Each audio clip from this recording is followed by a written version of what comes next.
এই যে জুলাই সনদ বাস্তবায়ন অর্ডারটা, এই অর্ডারটা আইনি না বেআইনি সেইটার ডিটেইল প্রশ্নে আপনি যদি এটা অধ্যাদেশগুলো র্যাটিফাই করতে হবে সংসদে, আদারওয়াইজ এটার কোনো লিগ্যাল ভ্যালিডিটি ক্রিয়েট হবে না। This is plain and simple.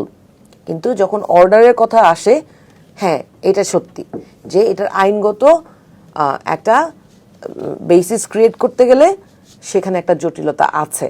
যদি আপনি এক্সিস্টিং কনস্টিটিউশন যেটা আছে বলে আমরা ধরে নিয়ে এগিয়ে যাওয়ার অবস্থা সৃষ্টি হয়েছে ডক্ট্রিন অফ নেসেসিটির কারণে, সেই জায়গাটায় একটা সংকট তৈরি হয়। কিন্তু আপনি যদি জুলাই সনদ বাস্তবায়নের যে অর্ডারটা পড়েন, স্পষ্টভাবে ক্লিয়ারলি লেখা আছে যে এই জুলাই সনদের এবং জুলাই সনদ বাস্তবায়নের যে অর্ডারটা, সেইটার বেসিস কিন্তু কনস্টিটিউশন না, এক্সিস্টিং কনস্টিটিউশন না, সেটার বেসিস হচ্ছে এই যে জনগণের